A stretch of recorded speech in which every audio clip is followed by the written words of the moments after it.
Please introduce yourself, state your name and DOC number for the record. Jimyl Hatfield 733-102. Hi, Jimyl. My name is Brennan Kelsey. Along with me is Ms. Cheryl Knotts and Mr. Pete Freeman will be your panel. Explain the process to you, read some information to the record, have a parole interview, ask you some questions. You can respond at the end. You can make a statement, we'll take a vote. I see we have Mr. Randy Meyer here, speak at the appropriate time. We have Jaquita Spikes and Chiquita Spikes. They'll speak at the appropriate time. Jimyl Hatfield, DOC number 733-102. You are a second-class offender. Parole eligibility date 4/22/2021. Not eligible for good time. Full term 10/22/2025. 6-year sentence. Simple burglary. Habitual offender. Does that sound correct? Yes, sir. Please ask Mr. Freeman. Okay, Mr. Hatfield, how old are you? 23 years old. 23 years old, sir. 22. Okay. And you're already a second offender at 22. You realize what'll happen on your next conviction? Yes, sir. Okay. How long you been in jail on this charge? Been in jail 3.5 years. 3.5 years on a 6-year sentence? Yes, sir. Okay. What was going on? Why were you burglarizing all these cars? I decided to burglarize cars to provide for my family, put food on the table, and help my mama pay rent. Were you using drugs back then? No, sir. I had no interest in drugs. Have you ever done drugs? No, sir. You drink alcohol? No, sir. Pretty clean living, huh? Yes, sir. Okay. Looks like you had one supervision term. It was completed satisfactorily. Victims, there's a bunch of victims. Mr. Hartfield, Damon Morrow is opposed. Cecilia Manor is opposed. Gerald Mousson is opposed. Austin White is opposed, and Scott Thomas is opposed, which you can understand. Do you understand how the victims feel in this matter? Sir. Tell me what you would feel if somebody broke into your vehicle and took your stuff.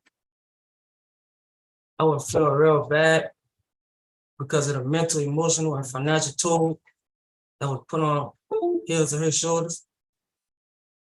Okay. You took a gun in one of the burglaries, correct? Yes, sir. What did you do with that gun?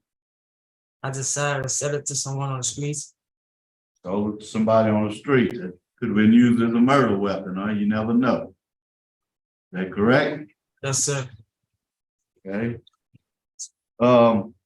Have you taken any classes since you've been in jail? Yes, sir. I'm currently enrolled in risk management. I just completed phase 1, and I'm currently getting finished up with phase 2. Okay. Have you ever took any victim classes? No, sir. Where are you gonna live at? I'm going to be living with my mother and siblings in New Orleans. I'll be working at a local Taco Bell with my sister as a manager at. You have a low risk. You have a larceny charge pending. Do you know what's going on with that charge? Excuse me, I couldn't hear you. Don't you have a charge pending for larceny? I don't know what that means, sir. That charge. Does it show up anywhere? I know I saw it in your file. State police had a larceny charge. Do you have any idea what that's about? No, sir. I never knew that I had a charge pending. You gotta go where? I never knew that I had a charge pending, sir. Okay. Do they have a detainer on him, Warden? To my knowledge, we don't have a detainer. Okay, I would have to research that. okay. All right. How long have you been in the work release program? He's not currently in work release. Okay, he's not in work release, okay. I have no further questions. You'll hear from Miss Chiquita Spikes.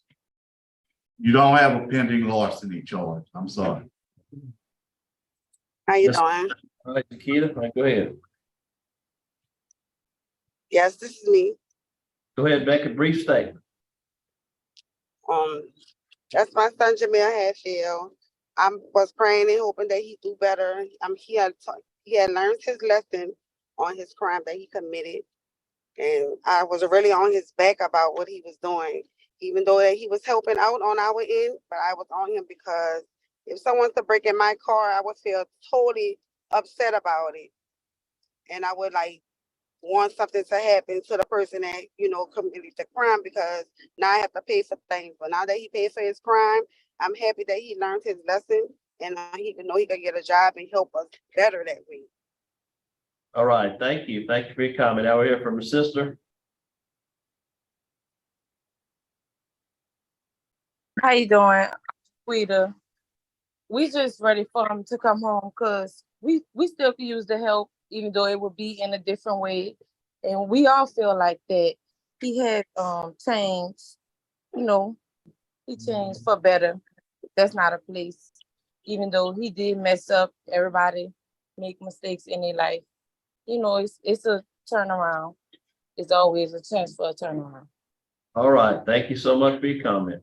Mr. Randy Meyer, would you like to make a statement?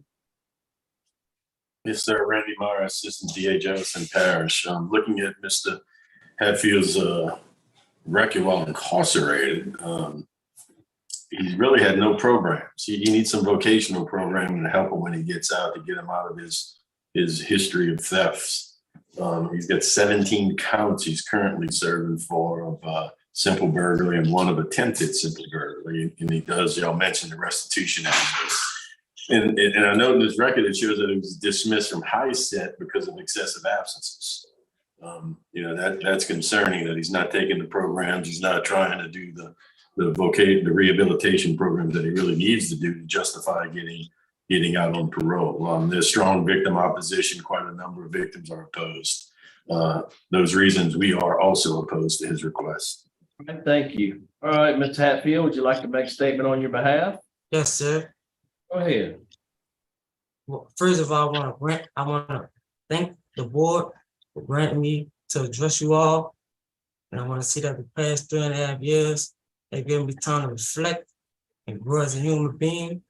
When I committed my crime, I thought impulsively without no remorse for my actions and who I was hurting.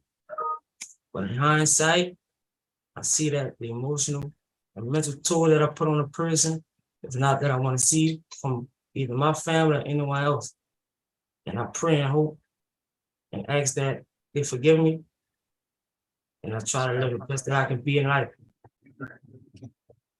All right, thank you. Thank you for your comment. Have a fair vote, Mr. Freeman. Yeah, real quickly, what happened with your high set? Why were you dismissed from that? Well, I'm currently re-enrolled in high set. I just got in high set a week ago, but I got enrolled because I missed 2 days because I was real sick and someone took my spot. But I'm currently re-enrolled in high set. But if I was granted parole, I will continue to seek my high set. All right, Mr. Freeman. All right. You're a tough case, Mr. Hatfield. You're a very, very young man. You have your whole life in front of you. I wish you'd have took some victim impact courses. I think you need to know what your effects are on your victims. I think your mother understands what your effects are on your victim. Nobody likes to be victimized. But I'm going to take a chance on you today, and I'm going to grant with the curfew from 10 p.m. to 6 a.m. And I want you to go to the New Orleans Day Reporting Center and get an evaluation for drugs and alcohol. I still want to make sure that you're not on drugs out. Yes, sir. Mr. Knotson. Mr. Hatfield, I'll agree with my colleague, only because of the day reporting center, condition. My vote would be to grant, and you are to obtain your GED after release and comply with what programs the day reporting center, recommends. That's me. I two votes to grant. Also, I'm going to vote to grant you parole for the same reason you stated. You'll have curfew 10 feet of 6A. You report to the day reporting center, and you'll obtain your GED. 3 votes to grant. Today, your parole's been granted. Good luck to you. We'll adjourn at 10:17. Caldwell Parish. Thank you.